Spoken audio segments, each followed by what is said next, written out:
What's going on, guys? By now, I'm sure most of you had heard that Konami decided to introduce a new format into Yu-Gi-Oh! Known as Genesys format. And originally, I wasn't going to talk about this at all, given I am a, retro Yu-Gi-Oh! Yugi-tuber, specifically for H.A.T format, but I figured with all the new details and things that have actually come out for this format, and just a whole bunch of stuff that came to mind the more I thought about this, and keep in mind this came out I want to say 2 to 3 days ago, so it's still very fresh.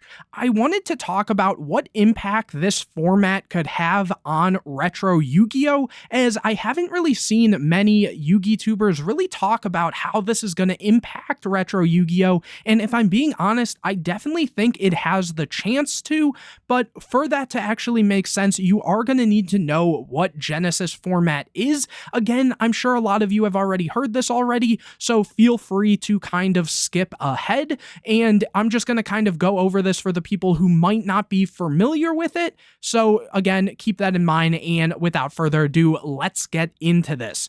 So Genesys Yu-Gi-Oh! What is Genesys?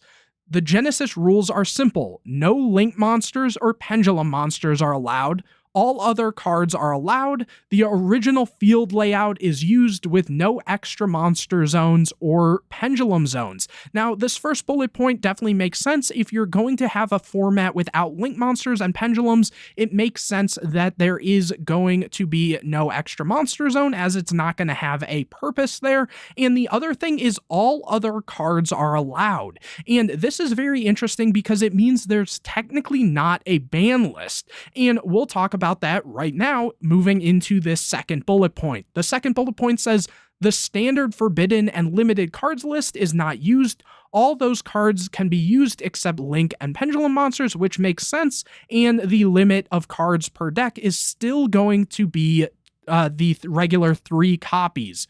Now, how is this going to work? Because you would assume if there is a format or something with absolutely no ban list, getting rid of, link monsters and pendulum monsters isn't going to eliminate decks in the past that didn't use those. For example, early days of Zoo format, or just a lot of different FTKs and stuff like that. And that's where we get to this third bullet point that says deck construction uses a point system, which is something we haven't had in Yu-Gi-Oh! Before. It says some cards are assigned a point value. Most cards cost 0 points, and the total point cost of all cards in your main deck, extra deck, and side deck combined cannot exceed the cap for that event. So this is very interesting for a sense, because it means that there is going to be no ban list, but certain cards will have a higher cost, which means that if you want to actually build a deck, you might not be able to have all those banned cards, because if it exceeds the point values,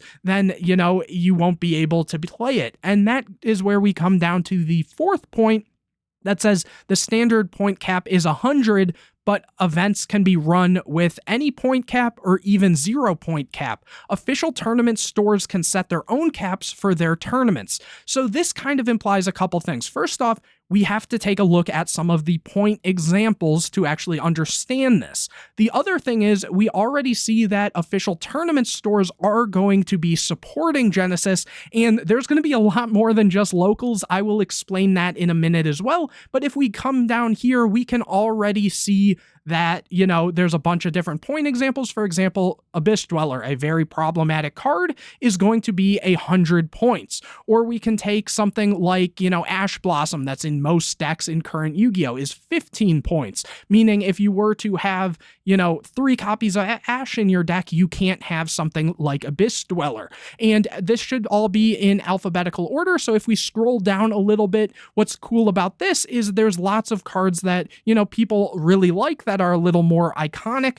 Take, for example, maybe I already passed it. Let me see here. I did something like Pot of Greed. If we scroll across here, is 30 points. That means in theory, in your deck, you could play 3 copies of Pot of Greed. But at the same time, while you're thinking, oh, that's, kind of a problem still, they did hit a lot of cards that would cause FTKs, or a lot of different floodgatey type cards and stuff like that, or cards that just make the game very uninteractive, and combinations of cards that make so certain, playable strategies aren't available in a sense. So a big one here, for example, is like Zen Mighty and Wind Up Hunter. Both of these were needed in the Wind Up hand loop back in the day, but if we see that the carrier is going to be 33 points, meaning for that combo to work, you needed 3 copies of Zen Mighty, as well as a copy of Hunter, but obviously you can't have that because the points are going to exceed your 100-point cap. So they did a really interesting way of actually going about how you can deck build. It still leaves a lot of innovation, and besides that, it is cool being able to play with some of these cards that are banned and really just have to think of creative ways and deck building strategies. Again, I'm going to talk a little bit more about that as well. And the other cool thing that this has kind of implemented as well is they are going to be supporting this quite a lot in terms of how often we see changes in this. So what I mean by that is, while there is no ban list, if they see a deck is getting too out of hand or a certain combination of cards, rather than getting rid of them completely how they would in modern Yu-Gi-Oh!, what they can actually do is just increase or decrease the points to make that strategy not viable anymore, and people have to come up with other ways of playing their decks. For example, we already see that even already like 2 days into this, they have already done their first point adjustment, and this is just without any events going off. I think this kind of comes down to the fact that people were already posting ideas, and people were coming up with different random decks like Exodia and Mystic Mine, all the kind of toxic decks. They found small loopholes with the format and stuff like that, and so we already see cards, for example, like Chicken Game getting upped in points. We see cards like Dark World Dealings getting upped in points, Demise of the Land, stuff like that, as well as some cards they feel were a little too harsh, and so they lowered the points on them as well, which is something that is very neat to see, that already they're kind of showing that they want this format to thrive, and that is pretty cool to see. It's definitely a very interesting take on the game, and even in terms of how they're going to support this, we saw at a local level they're going to support it, but what besides a local level can they actually do with this? So on the blog, they actually have this thing that says where and when to play Genesys. So in the past, they talked about how at different YCSs and stuff like that, they had this event called Rivalry of Warlords, which basically you would go sign up for. They would have like 8 to 16 man pods, and you would get assigned a random deck already built from Konami. You'd have like 10 minutes to learn that deck, and then you would play in your side event, and you had the chance to win like a playmat and stuff like a regular side event usually is. And so this is kind of their take on that, versus now the player actually has more, say over what the decks actually look like. I remember a big one that people would talk about at Nationals, for example, was I believe there was an Eldritch deck that had like Mirage of Nightmare or Graceful Charity in it. And so I guess the Rivalry of Warlords was kind of your way of actually going and that Konami testing out if this theory would actually work. And honestly, I only heard good things about the Rivalry of Warlord tournaments. People really did enjoy that style of play, just kind of getting a random deck and playing it, because everyone was kind of on an equal power level in a sense where they didn't really know what they were playing. Some people, probably didn't know how to play some of the random decks you would get. But anyways, that's kind of the past. In terms of present, we know that official tournament stores are going to be running these, and it also here talks about how the stores can kind of choose how many points. So maybe having a 0-point tournament, a 50-point tournament, 200, or even all the way up to, 500, for example. Who really knows? So that, in a sense, is now taking the same format they've created and being able to, play different ways of playing the same format. And that is something very unique as well. Now, where it gets crazy is the future of Genesys. Now, What we know about this is they are going to be holding these events at YCSs as well as side events to start out. So let me just read this little bit of future as it is kind of important. It says the first big Genesys events are coming in a couple weeks with Genesys Invitationals at YCS tournaments. Each Genesys Invitational will have qualifiers on Saturday and finals on Sunday. So very similar to a YCS, how it's multi-days, these kind of qualifiers are going to be multi-day as well. All day long on Saturday, we'll be running 16-player single elimination flights with a 100-point deck building cap. So we already know that at these side events and stuff at these YCSs, it's going to be 100 points. So that is the basis they're playing off of. And after that, this is kind of for that first Saturday section. It says first and second place in each flight will get an exclusive new stitched edge game mat that uses the old retro field. So obviously, because there's no pendulums or links, it's just the old original type of game mat. But this is going to be a newly designed one for first and second place. So that's kind of neat too, because in these Rivalry of the Warlord tournaments, it was usually only first place getting any sort of prize. But besides that, there's even more that they're giving. So first and second place in each flight will get a spot in the Invitational Finals on Sunday, which is kind of cool. So it's almost like a mini, event in itself. You get your invite usually, say, for nationals by going and topping a regional. And so in similar sense, if you top one of the Invitationals, you get to play in the bigger event on Sunday. As well, first place in each flight also gets a card of their choice from the Starlight section that they're bringing, which is a briefcase of Starlight rares plucked from prior sets. And this, I think, is actually something a lot of people overlooked, and that is because while we did recently get Starlights back, I'm curious if they're going to bring Starlights from when we first got introduced to Starlights. So stuff like Stardust Dragon, Black Rose Dragon, IP Masquerena, Appaloosa, for example, those cards, some of which are still worth several hundreds of dollars. Like take the Appaloosa, I'm pretty sure while they originally had been like over 1,000 when they came out, are now sitting at least like 300 to 600 for some of them. So that is kind of interesting if they're going to be kind of giving people that big of prizing potentially for some of these side events, on top of also getting this, game mat that's a new exclusive thing. And while that seems like that is really good prizing, it gets even better, which is really insane to say. And it says the Sunday finals will be one big single elimination tournament, also with 100-point decks for everyone who qualified Saturday. First place gets an authentic 2009 ultra rare SJC Dark End Dragon, not a reprint, not a replica, an actual prize card that's been sitting in a vault for 16 years.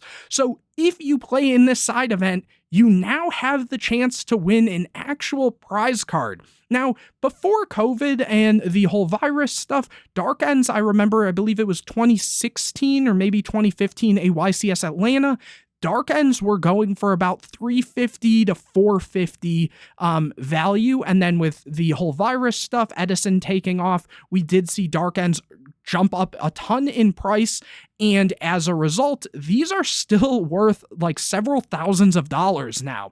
So being able to get something like that on top of the prizing you get for Saturday for qualifying, this is seeming like really good prizing. As well, first place also gets a Pot of Greed super rare giant card. So this is basically like winning a YCS and winning a side event Attack of the Giant card, almost in a sense. Obviously, you aren't getting like the Switch or the Stream Deck or whatever they're giving now, but you are getting like really good prizing for these events. Obviously, you're going to be playing against some of the better players as they're all qualifying and only so many people are actually going to be involved in this. And then second through fourth place each get a super rare oversized card. So similar kind of to the Attack of the Giant card events where second, third, I believe it's just second and third actually get an oversized card. They're actually giving, even the top placing very good prizing, and additional prizing for top 8 and top 16 are also going to be, announced at some point. So this is crazy that they're doing this. And if you thought that this was all the craziness, there's actually one other small layer on top of that. On one other page of the blog, they also announced that there is going to be a full-on North American Genesys YCS, where the main event itself is going to be Genesys format coming in 2016.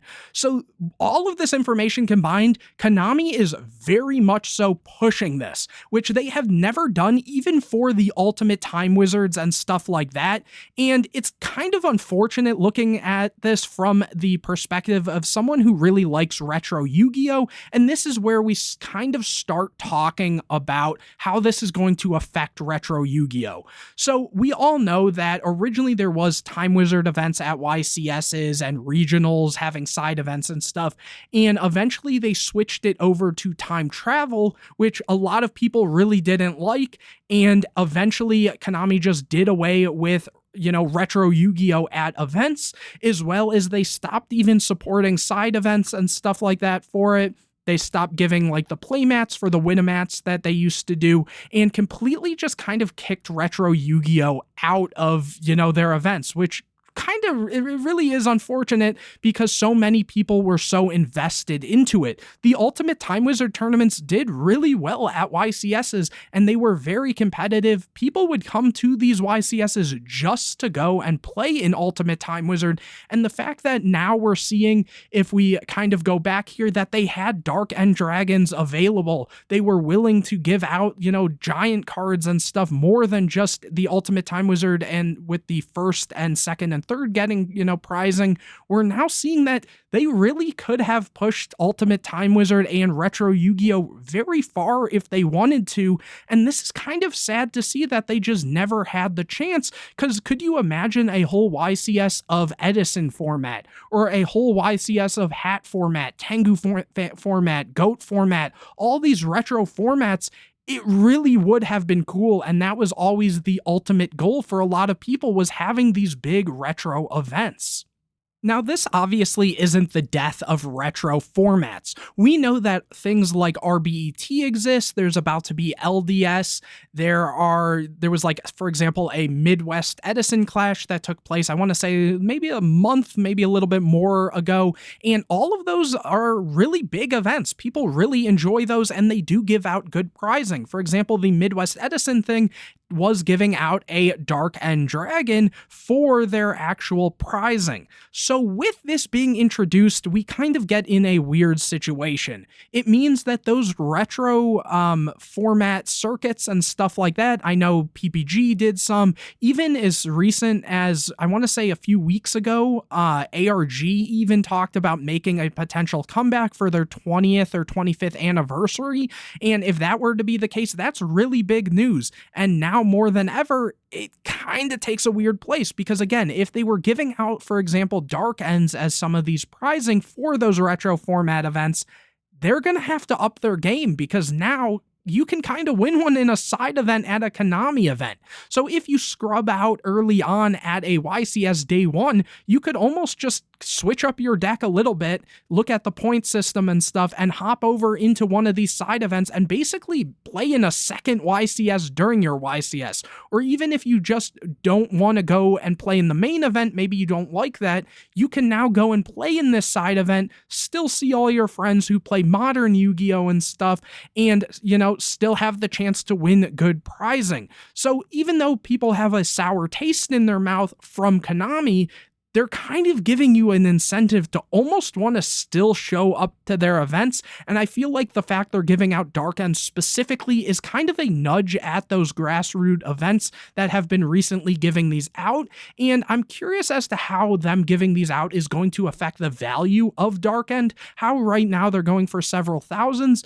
Back in the day, I can think of things like the Dark Lord prize cards, which they had value and stuff, but then they kept giving them out, and overall it made the price go down to where now the Dark Lord prize cards really aren't worth much of anything. Don't get me wrong, the set still goes for anywhere from like 800 to like 1,200, but comparatively, it's a lot less desirable. Now, Darken is a card in Edison format that is kind of iconic, so I could see it keeping that, but it kind of puts this in a weird position where it feels maybe a little less special, and these grassroots events might have to start upping their game. The one thing I can say, though, from this with the points and stuff is I think it is a kind of a good way in terms of Konami how they thought about this by taking the older format players who want to still play their ban cards and being able to get them back in, because now you can still play ban cards, plus take like Edison. Edison doesn't have things like Pot of Greed in it, Mirage of Nightmare. So now those players who enjoy those formats can come in and play other ban cards and play other cards that maybe they like in other formats. Maybe they also play GOAT and wish, they could play something like I can't even think, maybe like Brio or something that's available in Edison format that wasn't available in GOAT format. As well as the players that quit because they didn't want to learn how to link summon or learn how to pendulum summon, which there are a lot. Now those players can kind of hop in the game easier and they don't have to learn all these crazy mechanics and stuff like that. And it is at a slow enough pace in terms of all these hits and stuff that they kind of have an easier way to get into it. As well as now taking modern players who can go and actually play this format because it's, the same card pool. It is modern cards overall. You have the whole card pool to work with. As new sets come out, you're going to have all of those cards that you can kind of work with. And that also brings up a product design, because maybe a card isn't good enough to be a great meta-defining card in the current format of Yu-Gi-Oh!, but it's good enough that it's actually going to have implements in this Genesys format, which means the product is now having dual purpose. How a lot of other games you can draft with the sets, Yu-Gi-Oh! Isn't exactly one you can do that with, but with the introduction of this, you now kind of have that crossover, and I think the innovation and that aspect of bringing all different types of players into this is something that is actually kind of interesting and kind of appealing, and I personally would really like to see where this goes once a couple events have gone off.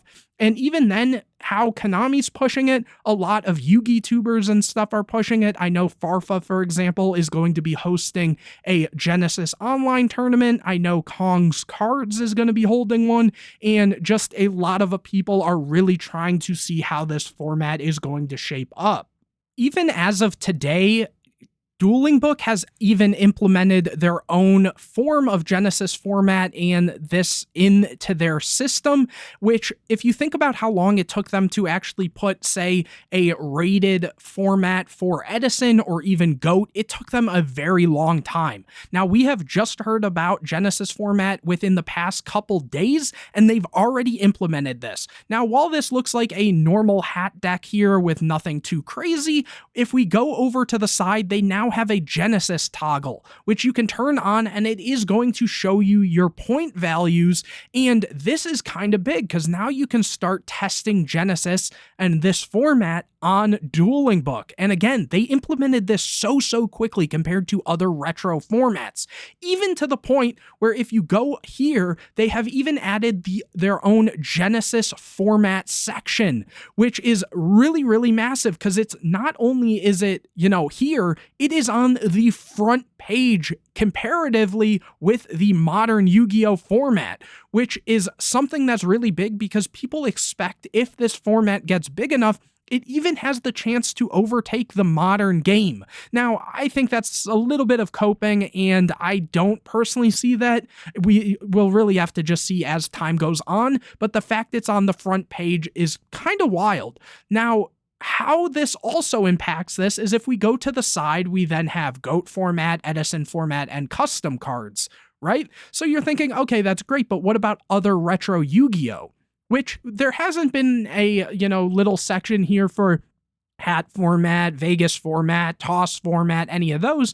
You would usually play it in the unlimited unrated room, which you could create right here, and usually that would be right here. So where is that section? It has now been pushed back all the way to the end here, meaning they've really pushed all these other formats, even Speed Duel and Rush Duel, ahead of this unlimited unrated room, which really is unfortunate here. I think the only format below it is traditional. And if we go here and go to watch, we can see how many players are playing some of those other formats. For example, some of these players could be, H.A.T format, they could be redo format, they could be, how I said, toss format, or just any other retro format, tier mirrors, stuff like that. And we see if we scroll down, there's a good amount, maybe, 20 to 30 people playing here at most, maybe even less than that, just a couple scrolls and you get all the way to the bottom. So now let's go and actually see, Genesys format. You can't expect this with how long these retro Yu-Gi-Oh formats have been out to have, more say, right? So let's click here, and there's a lot of people. Yes, this is the new big deal, but look how many players are playing this. People have an urge to actually try this out, and with the problem with retro Yu-Gi-Oh in general was they were always competing against each other. Now, what I mean by that is some people said, oh, Edison's the best retro format. No, Vegas format. No, GOAT format, redo format, H.A.T format. They were always competing against each other, and they were always in a lot of ways, well, I guess in general with the ban list and stuff, they are different formats.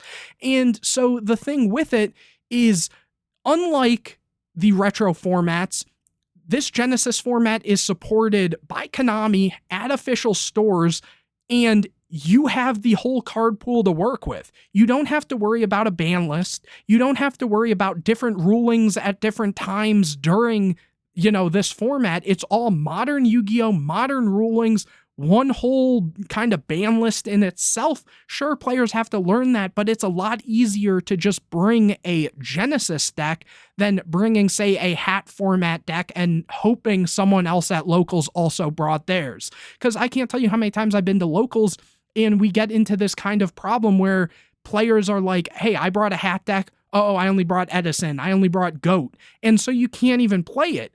Versus now, a lot of these players, how I mentioned, people who used to play might be interested in Genesys format, or players who play, for example, modern Yu-Gi-Oh! They only have to switch a couple things and boom, you're playing Genesys format.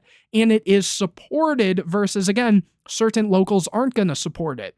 So that, I think, is a big push for this and kind of a push back for retro Yu-Gi-Oh! Because if someone's already playing, say, Edison, and then they want to get into Genesys format, it can be kind of hard to make someone say, hey, let's try a third format, a fourth format, something like that, right?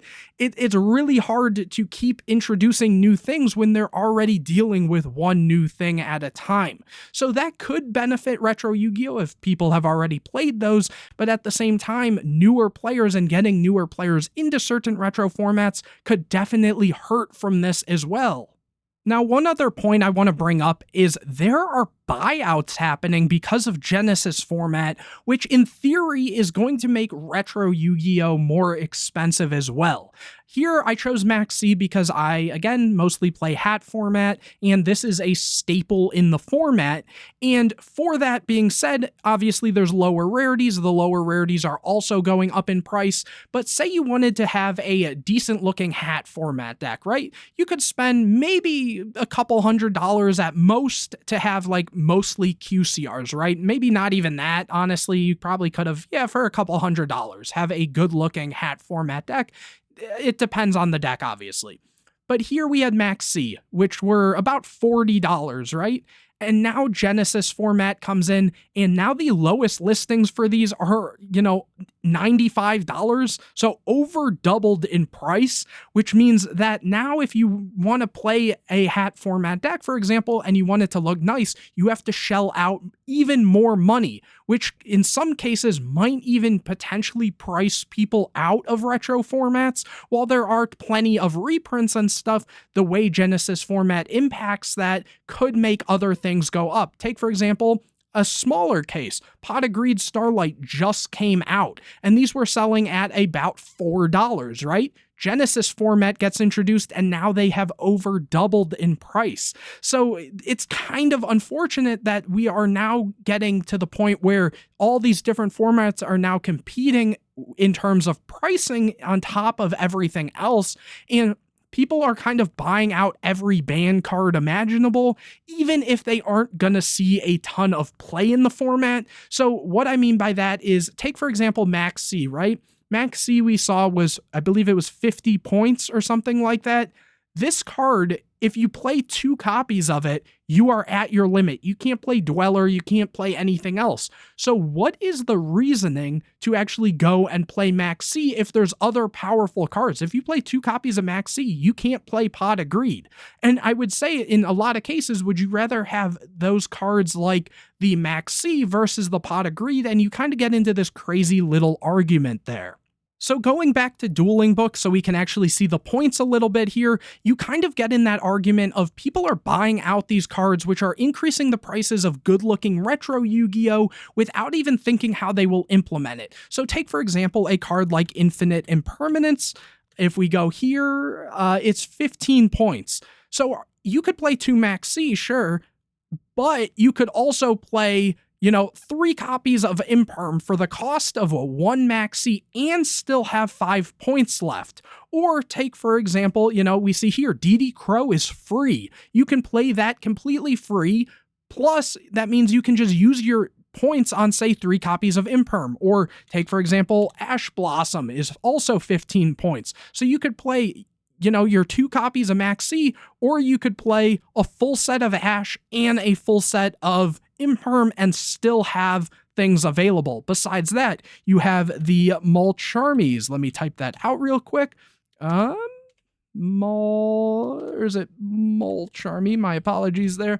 We see that these are very cheap in points, and some people consider it very similar to Max C in a sense. Obviously, I personally think Max C is a lot stronger of a card, but we see that you can get basically full sets of all of these for cheaper than these 2 copies of Max C. So people, you really have to think about, where are you really going to put your points into place? Are you going to play 3 copies of Pot of Greed, or are you going to play 2 copies of Max C? And there's a ton of other choices. For example, if you play 1 copy of Dweller, you can't play Max C, you can't play Mulcharmies. There are free options we see, but it's definitely not the same. And as a whole, this is all sort of impacting our retro Yu-Gi-Oh! Formats. Overall, I think this is a very interesting concept here, and it personally has my attention. There's a lot more that I want to see with this, given how often they're going to update it, the pricing and stuff like that, but only time will tell. And honestly, I want to hear your guys' opinion. So if you stayed through the whole thing, I really do appreciate that. And if you wouldn't mind, leave a like on this video and comment any questions or videos you want to see in the future, as well as commenting your opinion on Genesys format, and if you think it will have any sort of actual implications on retro Yu-Gi-Oh!, whether it's something I said, maybe something I didn't say, definitely let me know in the comment section. Share this video with your friends. Again, subscribe, hit the bell to get notified anytime I put a new video out. And anyways, guys, I will see you in the next video.